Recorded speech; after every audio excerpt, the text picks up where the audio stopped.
금요일 저녁, 한 주를 버텨낸 우리는 술 한 잔과 함께 이런 다짐을 합니다. 이번 주말은 진짜 다르게 살아야지. 운동도 하고 밀린 공부도 하고 책도 읽고 이번엔 진짜 의미 있는 주말을 보낼 거야. 그렇게 다짐하며 잠이 듭니다. 어느새 해는 중천에 떴고 늦지막히 일어나 라면 하나를 끓여 먹습니다. 그리고 컴퓨터를 켜고 게임에 로그인을 합니다. 그렇게 밤을 새고 똑같이 일요일도 늦지막히 일어나 게임으로 하루를 보냅니다. 그리고 일요일 저녁 다음 날부터 시작될 평일을 걱정하면서 허투루 보낸 주말을 후회하죠. 나는 왜 이렇게 의지가 약할까? 왜 마음먹은 걸 못할까?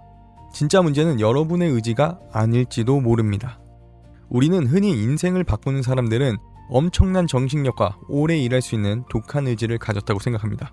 하지만 시간관리 분야에서 세계적으로 유명한 책 딥워크의 저자인 미국 조지타운 대학교 컴퓨터공학 교수인 칼 뉴포트는 전혀 다른 이야기를 합니다. 딥워크의 핵심 메시지는 단순합니다. 오래 일하는 것보다 깊게 집중하는 능력이 더 큰 결과를 만들 수 있다는 것입니다. 칼 뉴포트는 많은 책을 쓰고 강의를 하고 연구를 했습니다.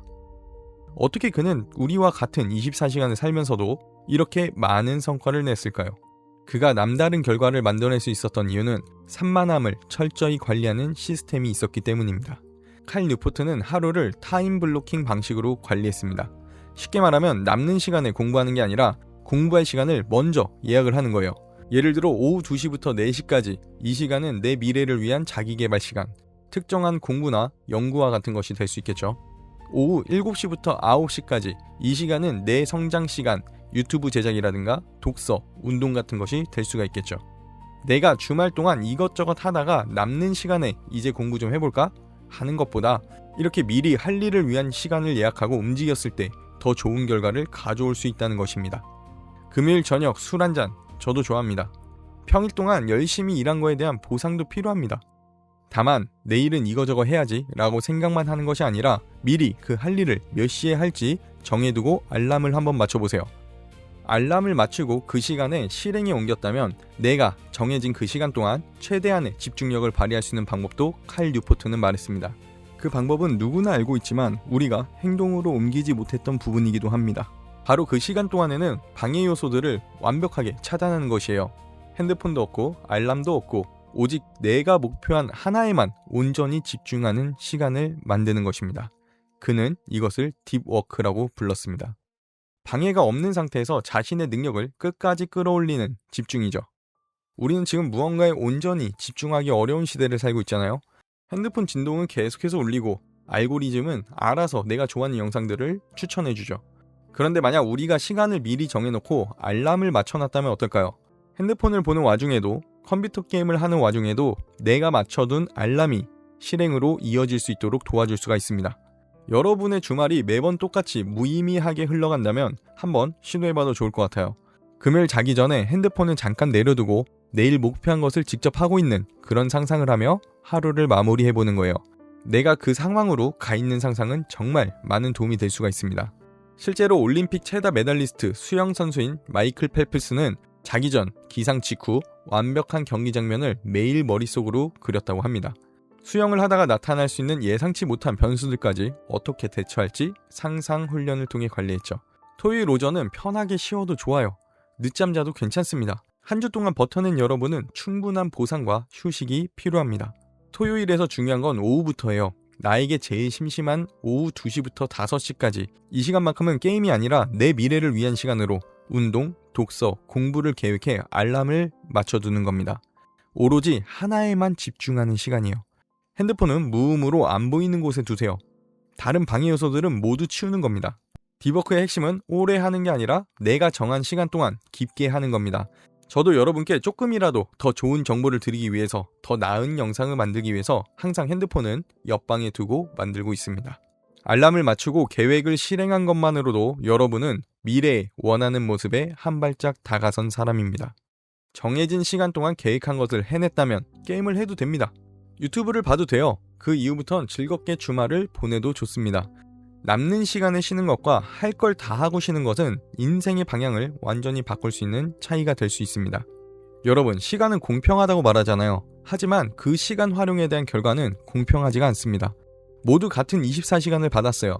같은 시간이지만 누군가는 미래를 만들고 누군가는 시간을 흘려보내기 때문입니다. 어떤 사람은 토요일 오후를 자격증 공부에 쓰고 어떤 사람은 운동을 하고 또 다른 사람은 영어를 배우고 있습니다. 그리고 그 작은 차이는 1년 뒤, 3년 뒤 엄청난 격차를 만들 거예요. 우리는 종종 말합니다. 성공한 사람은 특별해서 성공한 거야. 하지만 대부분 성공한 사람들은 재능보다 남들이 흘려보낸 시간을 조용히 쌓아온 사람들입니다. 오늘 토이스토리가 개봉해서 보고 왔어요. 어릴 때부터 개인적으로 굉장히 좋아하는 영화라서 매번 개봉할 때마다 보는데 오늘은 느낌이 색달랐습니다. 영화를 다 보고 나서 와, 어떻게 항상 장난감을 소재로 스토리, 배경 전부 이렇게 아름답게 만들지? 라는 생각이 절로 들 정도로 이번에도 제겐 너무 완벽한 영화였습니다. 그리고 나서 저 영화를 만들기 위해 얼마나 많은 노력이 필요할까? 라는 생각이 자연스럽게 뒤따랐어요. 그렇게 완벽한 영화를 만든 사람들이 정말 멋있지만 제가 따라한다고 토이스토리를 만들 수는 없습니다. 왜냐하면 토이스토리를 만드는 게 제 직업이 아니기 때문이에요. 다만 저는 상상했습니다. 내 영상을 봐주시는 분들을 위해서 좋은 영상을 만들려고 노력하다 보면 어느새 큰 채널이 되어 있을 것이고 그건 토이스토리와 외적인 사이즈만 다를 뿐이지 그 속에 들어간 내적인 가치는 동등할 것이다. 분명 많은 사람들이 내 영상을 좋아해 줄 것이다 라고요. 저는 평일에는 본업을 하고 있어요. 엔지니어라는 특성상 거의 매일 야근을 하고요. 집에 도착하면 저녁 11시는 기본인 생활을 하고 있습니다. 그래서 평일에는 영상 제작에 힘을 많이 쏟지는 못하지만 주말에 시간을 정해놓고 디버크의 방식으로 집중해서 만들고 있습니다.